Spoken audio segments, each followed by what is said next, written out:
சிவா,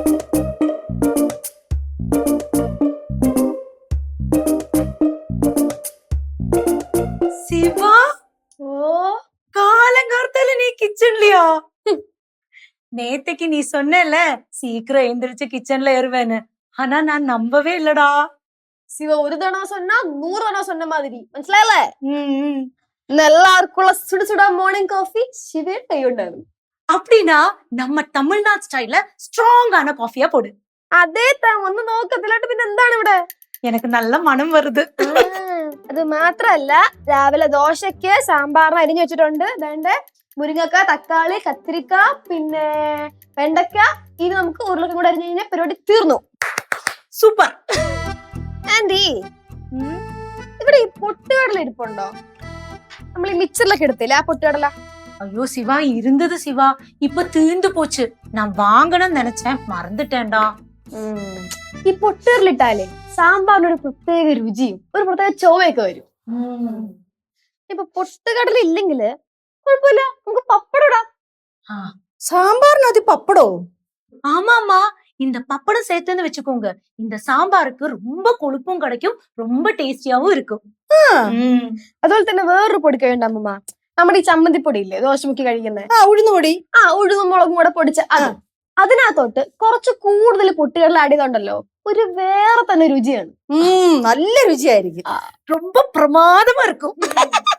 ഇങ്ങനത്തെ എന്തോരം പൊടിക്കൈകൾ ഈ ശിവയ്ക്കറിയാം. എന്റെ ശിവമോള് രാവിലെ ഇങ്ങനെ കുളിച്ചീറൻ തോർത്തൊക്കെ ഇങ്ങനെ ചുറ്റി ഒരു ഭസ്മക്കുറിയൊക്കെ തൊട്ട് ഇങ്ങനെ നിക്കുന്ന കണ്ടാ തന്നെ എന്തൊരു ഐശ്വര്യമാ.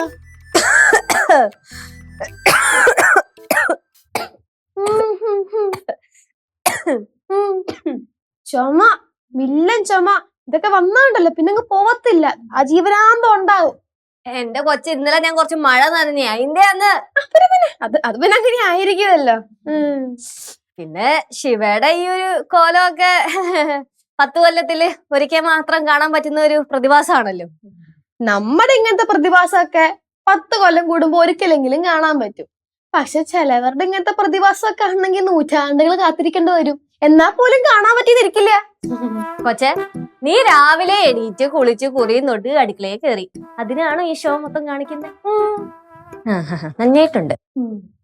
ലച്ചു, നമ്മ കേസു എഴുந்திരിച്ചാനാ? എവിടെ എണീക്കാൻ, അവന്റെ അവിടെ പോത്തു പോലെ കിടന്നുറങ്ങുമല്ലേ. ഞാനിപ്പോ അടുക്കളോട്ട് വരുന്ന വഴിക്ക് 2 വിളി വിളിച്ച് എന്ന് പറഞ്ഞിട്ട് ചാടി എണീച്ചിട്ട് അങ്ങനെ കിടന്നുറങ്ങി. അതെങ്ങനെയാ, രാത്രി ഒന്നും ഉറക്കൂലല്ലോ, ഫുൾ ടൈം പിള്ളേരെ കൂട്ടുന്ന ഗെയിം കളിച്ചോണ്ടിരിക്കുവല്ലേ. முன்னாடி எல்லாம் சீக்கிரம் எழுந்திருச்சு ஓடி கிச்சன்ல வந்து டீன்னு எல்லாம் கேட்பான். இப்ப வர வர எழுந்திருக்கவும் மாட்டான், அப்படியே தூங்குறான். ഞാൻ ഇന്ന് രാവിലെ പടവലത്ത് പോകാൻ പറഞ്ഞതാ. അവിടെ ഈ കാറ്റത്തും മഴയത്തും ഒക്കെ എന്തോരം മരം ഒടിഞ്ഞു വീണ് കാണും. അയ്യോ, അത് പറഞ്ഞപ്പോഴാ ആ വാഴയും അതുപോലെ തന്നെ റബ്ബറൊക്കെ പൊടിഞ്ഞു കാണുമല്ലേ. അതുകൊണ്ടായിരിക്കും പോവാത്ത. പോയില്ലെങ്കിൽ തല്ലി പറഞ്ഞു വിടണം, അല്ലാണ്ട് കിടത്തി ഉറക്കമാണോ ചെയ്യേണ്ടത്? 10-11 മണി വരെ ചക്ക കിടന്ന് ഉറങ്ങിക്കൊണ്ടിരിക്കുന്നേ. 10-11 മണിയാ? 12-1 മണി വരെയും തൂങ്ങറാൻ. ഇപ്പോ പൊന്നു കിടക്കട്ടെ, സുഖമായിട്ട് കിടന്നുറങ്ങട്ടെ, കുറച്ച് കഴിയുമ്പോഴേ പഠിച്ചോളും. എങ്ങനെ കിടന്ന് ഉറങ്ങട്ടെ എന്നല്ലേ? പണ്ടൊക്കെ ഞാനും ചേച്ചിയും ഇങ്ങനെ കിടന്നുറങ്ങിയപ്പോ അമ്മ എന്തോ ചെയ്തെന്ന് ഓർക്കുന്നുണ്ടോ? തലവഴിക്ക് വെള്ളം കോരി വെച്ചു. എനിക്ക് വയ്യ നിങ്ങളുടെ ഒന്നും പുറകെ ഓടാന്. ദൈവത്തിന്റെ കാരുണ്യം കൊണ്ട് നേരം വെളുത്ത് എഴുന്നേക്കുന്നു, വൈകുന്നേരം വരെ ഇങ്ങനെയൊക്കെ അങ്ങ് നടക്കുന്നു. കൊച്ചുമോന്റെ വിഷയം വരുമ്പോഴത്തേക്കും ശൗര്യമൊക്കെ അങ്ങ് പോയി ഫിലോസഫിയോ, അല്ലെങ്കിൽ ഈ വീട്ടിലെ അമ്മയ്ക്ക് ഏറ്റവും ഇഷ്ടം ആ ചെറുക്കനെയാണല്ലോ. എന്തുവാ നോക്കി പഠിപ്പിക്കുന്നേ? നീ എന്താ നോക്കി പഠിപ്പിക്കുന്നേ? ഞാൻ നോക്കിയില്ലല്ലോ പഠിപ്പിക്കാനായിട്ട്.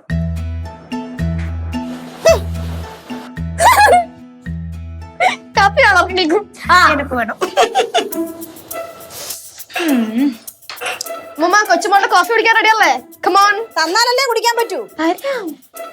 മെതുവാ അമ്മ.